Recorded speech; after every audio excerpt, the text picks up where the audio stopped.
வாய்ந்தேன், இங்கே வந்திருப்பது பேன்னு நினச்சேன். ஸ்திரீன்னு சொல்ல முடியாது, ஸ்திரீனுடைய அடையாளங்களே தெரியாது, பார்த்தாலும் பயம். உண்மையிலே நான் என்ன ஜோம் பண்ணும்போது அந்த பிள்ளையை பார்க்காம தான் ஜோம் பண்ணி கொடுத்தேன். பார்த்தா எனக்கு நடுக்கம் வந்துடும். அப்படி கோரமாக இருக்கும், புயலில் அடிபட்ட ஒரு தூசி போல. ஆனால் சொன்னார் சொஸ்தான்னு சொல்லி அனுப்பினார், அவ்வளோதான். அடுத்து ஒரு மாதம் தாண்டி வந்தாங்க. இப்போ கொஞ்சம் வேறு கூட கொஞ்சம் லேடிஸ் எல்லாம் இருந்தது. பாஸ்டர் நல்லா இருக்கீங்களா? நல்லா இருக்கேன். நீங்கள் எல்லாம் யார்? பாஸ்டர் என்ன தெரியலையா? தெரியலையே. பேரை சொல்லி சொன்னேன் தான். இது அன்றைக்கி வந்து அதில் என்ன பூசணும் சரியாயிடுச்சு. ஆச்சரியமாக இருந்து, அற்புதமாக இருந்து, அதிசயமாக இருந்து. அப்போ அங்கே ஒரு கேள்வி கேட்டான். அதான் என்னுடைய கேள்வி கேட்காதீங்க, ஃபோனும் பண்ணாதீங்க. கேள்வி கேட்டான், எப்படி பாஸ்டர் இந்த ஒரு பாட்டில் எண்ணெய் ஜெர்மனி முடிக்கணும்? என சரீரம் பழைய சரீரம் வந்தது, இப்போ நல்லா சாப்பிட்றேன் பாருங்கள். நீங்களே அடையாளம் கண்டு கொள்ள முடியாத அளவுக்கு நான் மாறி இருக்கிறேன். ஒரு புறஜாதியை சேர்ந்த பிள்ளை தான்.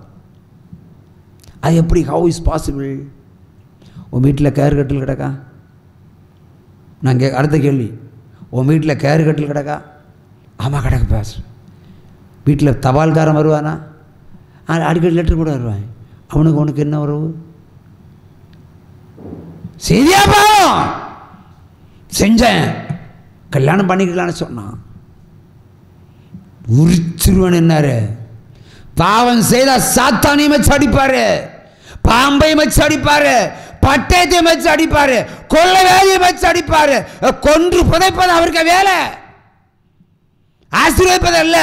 நீ பாவத்தை விட்டு மனந்திருந்தி தேவனை தேடினால் எவ்வளோ பெரிய பாவியாக இருந்தாலும் உன்னை உயர்த்தியும் காண்பிப்பார். இதான் என் தேவன். ஒரு சாம கையை தட்டலாம்.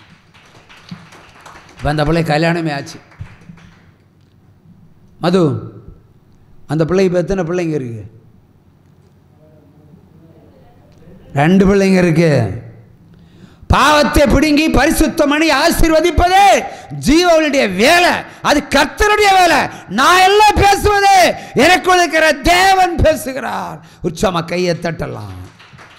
பாவனை அவ்வளோ கோபப்படுவாரு, கடூரமாக மாறிடுவாரு. அதான் கொடூரமான தேவன். கடூரமான தேவன். எல்லாத்துக்கும் ஒரு அடையாளம் இருக்கு, காரணம் இருக்கு. அவை மனம் திருந்தி குணப்படுங்கள். மனம் திருந்துங்க, வசனத்தை கண்டு நட்டுங்க. கையில் தானே வசனம் இருக்கு. வசனம் என்ன சொல்லுகிறதோ அதுக்கு கீழ்ப்படிங்க. வசனத்தின்படி உயர்த்துவார். வாளாக்காமல் தலையாக்குவேன்னு சொன்னால் நிச்சயமாக வாள் போல இருக்கிற ஒன்றை தலையாக்கி காண்பிப்பார். நீ கீழாகாமல் மேலாவாயின்னு சொன்னால் நீ கீழே நாய் மாதிரி இருக்கலாம். இன்னைக்கு நாளைக்கு 4000 பேருக்கு ஒரு அதிபதியாக மாற்றுவார். இதுவே நம்முடைய கர்த்தர். ஹல்லேலூயா. உற்சாம கையை தட்டலாம். ஹல்லேலூயா. கீழ்ப்படிந்தால் வாழ்வு, கீழ்ப்படியாவிட்டால் சாவு. அதை நட்டப்பித்து காண்பிக்கிற தேவன் என் தேவன். ஹல்லேலூயா. உற்சாம கையை தட்டுங்க. இன்னும் தேதி எத்தனை? 19. இன்னும் எத்தனை நாள் இருக்கு? 10 நாள் இருக்கு. போன மாதம் உபவாச கூட என்ன சொன்னார்? 4 சொல்லியிருக்காரு. என்ன நடக்குன்னு வெயிட் அண்ட் சீ. உற்சாம கையை தட்டலாம். ஹல்லேலூயா. அவர் சொன்னா அது ஆகும், சொன்னா நடக்கும். நான் ஏன் சொல்ல போறேன் இதெல்லாம்? சும்மா இருக்கிறவங்கள பார்த்து நான் ஏன் சொல்ல போறேன்? எனக்கு வேலை இல்லையா? எத்தனை ஸ்தாபனத்தை தந்திருக்கிறாரு, அதெல்லாம் மேய்ச்சிட்டு நடந்திருக்கலாம்ல. உங்களை மேய்க்க வேண்டிய அவசியம் எனக்கு இல்லைல்ல. ஆனால் கர்த்தர் ஒரு படியை தந்திருக்கிறாரு. தந்ததை செம்மையாக செய்யணும், தந்ததை செம்மையாக செய்யணும். அவர் என்ன சொல்லுகிறாரு? மாம்சமான மனிதனுக்கு என்ற ஊழியம் செய்யாத, கர்த்தருக்கு செய்யும். இங்கே இருந்து செத்தா பரலோகம், வேற எங்கே போய் செத்தா நரகம். ஒவ்வொருத்தன் ஒரு மாதத்துக்கு 400 பேருக்கு ஞானஸ்தானம் கொடுப்பான். இன்னைக்கு தமிழ்நாட்டில் நான் ஒரு வருஷத்துக்கு 4 பேரோட கொடுக்கறது இல்லை, 4 பேரை கொடுக்கறது இல்லை. கையை தூக்குனா ஞானஸ்தானம். இந்த கையை தூக்குனாலும் கிடைக்காது. வசனத்தை கீழ்ப்படிஞ்சு பரிசுத்தம் அடைந்த பிறகு நீ இதில் உறுதிப்பட்டால் மட்டுமே உனக்கு ஒரு ஞானஸ்தானம். போன போச கொடுத்த ஒரு ஞானஸ்தானம் கொடுத்தேன். ஒரு பெரிய விக்கிர தோப்பு இங்கே இல்லை, விழுப்புரம் செஞ்சி. இங்கே யாருக்குன்னு ஒரு சகோதரி சாட்சி சொல்லியிருக்காங்க. அவ்வளோ உயரமாக இருப்பாங்க. ஒரு முறை சாட்சி சொன்னாங்க, பக்கா இந்து ஃபேமிலி. தேவன் முதலாக அந்த ஜீவொளி மூலம் அந்த சகோதரியை தொட்டார். எதாச்சும் டிவி பார்க்கும்போது எனக்கு பிரசங்கம் அவளுக்கு பிடிச்சிது, பார்க்க ஆரம்பித்தாங்க. அப்படியே ஆண்டவரை ஏற்றுக்கொண்டாங்க. விற்கிறனா மொத்தம் விற்கிற தோப்பு. அப்புறம் புருஷன் ஏற்றுக்கிடல. ஒரு முறை சொன்ன அவருக்கு ஜோம் பண்ணுவோம் பிரதர். இல்லை பிரதர் வேண்டாம், அவர் அந்த மார்க்கத்தில் உள்ளவர், அதில் ஊறி போனவர். என்ன ஒரு நாள் ஒன்றை தொட்டா அவரை தொடமாட்டாரா? வச்சார் ஒரு வேலை. வயத்தில் ஒரு பயங்கர கட்டியோ என்னோ பெரிய வியாதியோ வச்சார். எல்லா மருத்துவமனையும் போனாங்க, நட்டக்கல்ல. ஒரு முறை இனி ஃபோனை கொடுத்தாங்க. ஒரு ஜபம், நடுராத்திரி ஒத்த வினாடி ஜபம், அதில் சொஸ்தமாகினார். அவர் கிறிஸ்துக்குள்ளே வந்துட்டார். உச்சமாக கையை தட்டுங்க. மனைவியானவள் கடந்த உபவாச கூட்டத்தில் இங்கே ஞானஸ்தானம் எடுத்தாங்க.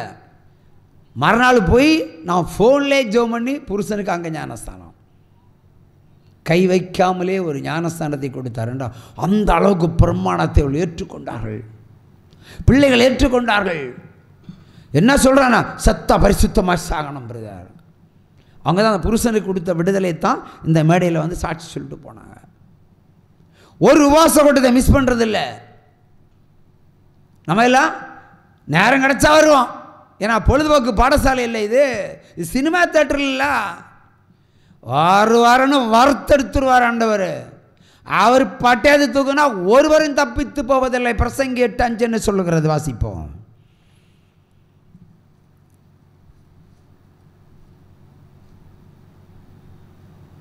கற்பனையை கைக்கொள்ளுகிறவன் ஒரு தீங்கையும் அறியான். கற்பனையை கைக்கொள்ளுகிறான் ஒரு தீங்கையும் அறியான்.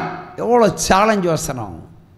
நீ கற்பனைகளுக்கு கீழ்ப்படிந்தால், கட்டளையின்படி நடந்தால், இயேசுக்குள்ள பரிசுத்தமாய் வாழ்ந்தால் ஒரு தீங்கையும் நீ அறிய வேண்டாம். ஒரு தீங்கும் வராது உனக்கு. எல்லாம் நான் பார்த்துக்கிடுவேன். அதான் தத்தெடுத்தல். அல்லேலூயா. நீங்கள் கிறிஸ்துக்குள்ளே பிறந்தாச்சுன்னா நீங்கள் சொந்தக்காரங்களும் பிள்ளை அல்ல, சொந்தக்காரர்களுக்கு உறவினர்களும் அல்ல, ஆண்டவர் மட்டும்தான் பிள்ளை. ஆண்டவர்களை பிள்ளையா தத்தெடுத்தா உனக்கு என்ன தேவை, எப்போ தேவை, எப்படி தேவை, எது தேவை, என்ன வேணலாம் அவர் வந்து செஞ்சு முடிச்சுக்கிட்டு போவார். யாக்கோபின் தேவன் போய் சொல்லுகிற தேவன் அல்ல. கையை தட்டலாம். உலக ஆஸ்திகளை பிடிச்சி வச்சிருந்தா ஒன்றும் ஆகாது. பிடிச்சி வைக்க வேண்டிய தேவன் ஒருவர், ஆண்டவர் மட்டும்தான். அவரை பிடிச்சி வச்சுக்கிடுங்க. இயேசு தான் தெய்வம், எல்லா ஜாதிக்கும் தெரியும் இல்லவா? இவ்வளோ உலகத்தில் இவ்வளோ பெரிய அழிவுகள் நடக்கிறத முடிஞ்சா தடுத்து பாராட்டுமே. ஒரு மாதத்தில் சொன்ன 90 அழிவுகள் தாண்டி வந்தாச்சு. இதே இடத்துல இந்தியா துக்கித்து போகணும்னு சொன்னேன். சொன்ன மறுநாளோ சொன்ன அன்னைக்கோ போச்சுல்ல 46 கரூர் சம்பவம். துக்கித்து போகணும்னு சொன்னா துக்கித்து போகும். இல்லை என்றால் யூடியூபை போய் பாருங்க. நான் சொன்ன தீர்க்க தரிசனங்கள் ஏதாவது நிறைவேறாமல் இருந்தால் ஜனவரி 2 அப் டு டேட் இந்த நிமிஷம் வரைக்கும் நிறைவேறாம இருந்தா என்ன கேளுங்க. அவர் நிறைவேற்றுகிற தேவன். உலகம் முடிய போகிறது. நான் சொன்னேன் file is closed. The file was already closed. நட்டுக்கு எதாச்சும் நான் யாருக்கு செய்தியும் பார்க்க மாட்டேன். ஒரு செய்தியை லைட்டாக டச் பண்ணேன், யூடியூப்பில் போய் தான் கொஞ்சம் டச் பண்ணதான் ஒருவர் வராரு. அதில் பேசுகிறாரு, 18 நாடுகளில் எக்கால சத்தம் ஒலித்திருக்கிறது. அந்த சத்தத்தை ரெக்கார்ட் பண்ணி அதில் போட்டிருக்காரு. 18 நாடுகளில் தேவனுடைய வருகையின் எக்கால சத்தம் ஒலித்திருக்கிறது. அதை ரெக்கார்ட் பண்ணி அதில் டெலிகாஸ்ட் பண்ணப்பட்டிருக்கிறது. நான் 23 வருஷத்துக்கு முன்னாடியே சொல்லிட்டு இருக்கிறேன், 2043 தான் உங்களுக்கு கெடுன்னு. 2083 முடிஞ்சு போச்சுன்னு. 2043க்கு உள்ள 3ல் 2 பங்கு அழிஞ்சு போகணும்னு சொல்லியிருக்கிறேன். அவங்க சத்தத்தை கேட்டால் தான் ரெக்கார்ட் பண்ணுவாங்க. நான் அதுக்கு முன்னே சப்தத்தை கேட்டு கடைசி ஊழியத்தை இந்த உலகத்துக்கு நிறைவேற்ற வந்திருக்கிற ஊழியக்காரன் இன்னொரு யோவான். அல்லேலூயா. அவனை தலையை வெட்டுனாங்க. என்ன புதைச்சாலும் முளைக்கிற ஊழியக்காரன். உற்சவமாக கையை தட்டலாம். அல்லேலூயா. இது பெருமை அல்ல, ட்ரூ. ஆவேதான் சொல்லுவேன், 1000 மந்திரவாதிகள் உலகத்தில் இருக்கிற அத்தனை பேரும் ஒன்று சேர்ந்து என்னை ஒன்றும் பண்ண முடியாது. ஆனால் எல்லா மந்திரத்தையும் ஒரு நாள் செய்யுங்க. தைரியம் இருந்தால் செய்யுங்க. தைரியம் இருந்தால் செஞ்சு பாருங்கள். மந்திரவாதிகளுக்கே சவால். ஒரு முறையில் பல 1000 முறை சொல்லிட்டேன். உலகத்தில் இந்த செய்தி கேட்குற அத்தனை மந்திரவாதிகள் ஒன்று சேர்ந்து முடிஞ்சால் 10 பேயை வச்சு என்னை கட்டி பாருங்க. கட்ட முடியாது. அதுலேருந்து தெரியும் நான் தான் லாஸ்ட் ஊழியக்காரன். ஏன்னா உலகம் முடிய போகிறது. இப்போ பலரும் பேச ஆரம்பிச்சிட்டாங்க. ஆகவே நடக்கிறத சொல்ற, மனம் திருந்தினால் மீதி உனக்கு. இந்த உலகத்தில் இருக்கலாம். நீ மனம் திருந்தாவிட்டால் கல்லறை உனக்கு நானே கல்லறை கட்டி தர வேண்டியதெல்லாம் வச்சிருவாரு, புதைச்சிருவாரு. என்ன இச்சை இந்த வயசுல, நீ என்ன பாவை, நீ இந்த வயசுல மனம் திருந்த வேண்டிய காலம் வந்த பிறகு இனி இச்சையின் கீழே தான் இருப்ப. இன்னும் சொன்னா சிக்கனை உரிக்கிறது மாதிரி அல்ல, பன்றிக்கறியை வெட்டுவது போல உன்னை வெட்டி கூறாக்கிடுவாரு. இருதயத்துக்கு பாண்டிச்சேரி போவ, நுரையீரலுக்கு கிம்ஸு போவ, ஆர்த்தோக்கு இன்னொரு மருத்துவமனை போவ. இப்படி பாற்றா சைக்கிளை பிரிக்கிறவளை பிரிச்செடுத்துருவாரு. ஆவியில வாழணும்னா பரிசுத்தம். நீ சாகணும்னா எப்படியும் போய்க்கோ. நீ பேயா மாறினா எப்படியும் போய்க்கோ. பரிசுத்தம் இருந்தால் மட்டும்தான் இந்த ஊழியத்தில் நீ வரணும். ஆனால் பரிசுத்தம் இல்லைன்னா நீ வரலாம், திருந்துறதுக்காக வரணும். வேடிக்கை பார்க்க வந்தாச்சுன்னா உன்னையே பிடுங்கி வேரோட எரிஞ்சிருவேன்னு சொல்லுகிறார் ஆண்டவர். திருந்துறதுக்காக வாங்க. எத்தனை பாவியும் பாருங்க, இந்த சுவிசேஷத்தை கேட்டால் மனம் திருந்துவான். திருந்தித்தான் ஆகணும். அல்லேலூயா. நான் யாருக்குன்னு சொல்லியிருக்கிறேன், ஆந்திரா லாட்ஜில், சித்தூர் பக்கத்தில் ஒரு லாட்ஜு, வேலூர்லண்டு ஒரு பொண்ணை தான் பிக்கப் பண்ணி கூப்பிட்டு போயிட்டான். என்ன அடுத்தவன் பொண்ணாட்டி தான் கூப்பிட்டு போவான். மல்லிப்பூவும் அல்வா வாங்க போனான். ரொம்ப சந்தோஷங்களா பொண்ணு கட்டின பொண்ணாட்டி என் கொடுக்க மாட்டான். அல்வாயும் மல்லிப்பூ வாங்குவான். டிவியை போட்டான். இவ போட்டான். ஏன்னா புருஷன் இந்த புருஷன் பூவும் அல்வாயும் வாங்கிட்டு வர நேரம் ஆகும்ல, கொஞ்சம் நேரம் ஆகும்ல. அவர் தம் அடிக்கிற டைப்பு தம்மு அடிச்சுட்டு வருவார். கட்டில் அழகாக உட்காந்தாச்சு, மல்லிப்பூவெல்லாம் சூடிட்டு. யாருக்குனே சூடி இருக்கிறா, கொஞ்சம் எக்ஸ்ட்ரா விட்டு விளையாட்டு பக்கத்தில் டிவி ஆன் பண்ணான். யாருக்குனே ஒருத்தவன் அந்த சேனலில் பார்த்துருப்பான். டிவி ஆன் பண்ணது வந்தது, பாவம் செய்யாதே சாபமாகாதே, பாவம் செய்யாதே சாபமாகாதே. இந்த பாடு அங்கே பாட ஆரம்பிச்சாச்சு. என்னுடைய பாடல் தான். இச்சை கொள்ளாதே இனியும் சாகாத. யாருமே செத்து போய் தான் கிடக்குற நீ. உன் பாட்டு செத்து கிடக்கும். யாருன்னா குடும்பத்தில் வறுமை பஞ்சம் தரித்திரம் எல்லாம் கிடக்கும். இட்டு போயிருக்கிற இந்த வேளையில் உனக்கு இச்சை ரோகம் வந்து லாட்ஜுக்கு வந்திருக்கிறாயா. பாடல் பாட ஆரம்பித்ததும் அவள் ஓட்டு நடையுமா ஓடி தப்பிட்டா. உற்சவமாக ஒரு பாடலே ஒரு பரிசுத்தத்தை ஒரு பொண்ணுக்கு கொடுக்க வந்திருக்குன்னு சொன்னால் இதுதான் ஊழியம். உற்சவமாக கையை தட்டுங்க. அவள் பிற கதறி சொல்லுகிறா, பாவமணிப்பு என்னடா கேட்குறா. அந்த பாடல் மட்டும் அந்த இடத்துல பாடல்னு சொன்னா அவள் பாவம் செஞ்சிருப்பா. ஆண்டவர் பட்டயத்தை வச்சு சொருகியிருப்பார். எப்படி சொருகியிருப்பார்? முதல்ல அவன் கிட்னியை ஒன்று பிடுங்கிடுவார், ஒரு கேன்சர் வச்சுருவார். இருக்கட்டும் கொஞ்ச நாள், நீ சம்பாதிச்செல்லாம் நீ வேலூருக்கு கொடுத்து தீத்துரு, எல்லாம் முடியும். அதுக்கப்புறம் என்ன பண்ணுவான்? ஊழியக்காரர்களே தேடுவான். ஊழியக்கார டிப்ஸ் வாங்காமல் ஊழியம் செய்யணுமா? அங்கேயும் கொடுத்து காலிவன். அப்புறம் ஒன்றும் இல்லை. அப்போ சொல்லுவேன், ஏசப்பா உம்மால் முடியாத காரியம் ஒன்றும் இல்லையே. ஏன் நீ பரிசுத்தம் இருந்தால் தானே அந்த வார்த்தை உன்னை தொடும். முதல்ல பாவத்தை பிடுங்கு.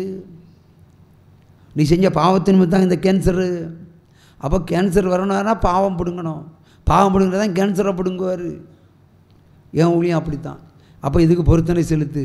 லேவியராமம் 19:22 பாவம் செய்தவனானால் பாவ நிவாரண பலி செலுத்தினால் ஒழிய உன் பாவம் மன்னிக்கப்படாது என்று எழுதி வைக்கப்பட்டிருக்கிறதே. அதன்படி வா. நீ அந்த கிறிஸ்து சொல்லுவான் இது பழைய ஏற்பாடு. அவ புதிய ஏற்பாடுக்கு வருவோம். எபிரேயர் 5:1 உன் பாவங்களுக்கு தக்கதாக காணிக்கைகளையும் பலிகளையும் செலுத்தி தீர்க்கப்பட வேண்டும். அதை வாங்குவதற்கென்றே தேவ காரியங்களை செய்வதற்கென்றே ஊழியக்காரன் நியமிக்கப்பட்டிருக்கிறான். இது புதிய ஏற்பாடு. இதுக்கு கீழ்படி. பாவம் செய்ய கீழ்படி. ஆனா கீழ்படிய மாட்டீங்க. கேட்டா இயேசு மன்னித்தார். ஒவ்வொரு நாளும் இதுதான் உங்களுக்கு பாட்டு. ஐயா உனக்குள்ள அந்த கிறிஸ்து இயேசு கிறிஸ்து இல்ல. சத்தியம் சவுக்கு மாதிரி இருக்கும். சத்தியம் பட்டய மாதிரி இருக்கும். நான் சாவுன்னு சொன்னா சாவுதான், வாழ்வுன்னு சொன்னா வாழ்வுதான். திருந்துனா பிழைக்கலாம். இது உங்களுக்கு மட்டும் சொல்லலை, நான் உலகத்துக்கே சொல்லுகிறேன். ஐயா கொஞ்சம் பேர் இருக்கிறோம் இவாளுக்கெல்லாம் இப்படி பேசி திட்டுறான்னு நினைக்காதீங்க. இந்த செய்தியை கேட்க போகிறது நீங்கள் அல்ல. அதிகமாக பார்க்க போகிறது கோடி கோடி மக்கள் பார்க்குறாங்க. அவங்க கோடி கோடி மக்கள் திருந்துறாங்க. புறஜாதிகளே என்கிட்ட லிஸ்ட்டு அதிகமாக இருக்குது. உங்களை விட அதிகம் லிஸ்ட்டு புறஜாதிகள். நேற்றுக்கு ஒரு சகோதரி பேசினாங்க. என்ன பார்த்து சொன்னாங்க, சாமின்னு என்ன நம்ம மதத்தில் சாமி என்னன்னா பல ரகம் இருக்குது. சாமி சிஸ்டர் அண்ணேன்னு கூப்பிடுங்க, தம்பின்னு கூப்பிடுங்க, இல்லை பேர் சொல்லி கூப்பிடுங்க. இல்லையா டிவியை நான் கொஞ்சம் நேரம் தான் பார்த்தேன், எனக்கு முன்னாடி சாமியே வந்து நிற்கிற மாதிரி இருக்குன்னு. சாமியே வந்து நிற்கிற மாதிரி இருக்குன்னு. ஏன்னா சத்தியம் அந்த பிள்ளைகளிட போய் இயேசு கிறிஸ்து ஏற்றுக்கொள்ள வைத்திருக்கிறது. ஒரு பாட்டில் என்ன வாங்கி வச்சுருக்கேன் சாமி, ஜெபம் பண்ணி கொடுங்க. அவங்களுக்கு ஜெபம் பண்ண தெரியாது. நான் சொல்லுவேன் இயேசு கிறிஸ்து நாமத்தில் விட அந்த சகோதரி இயேசு கிறிஸ்து நாமத்தில். அப்படியே நான் என்ன சொல்கிறேன்னா அதை தான் அவங்க சொல்ல ஆரம்பிக்கிறாங்க.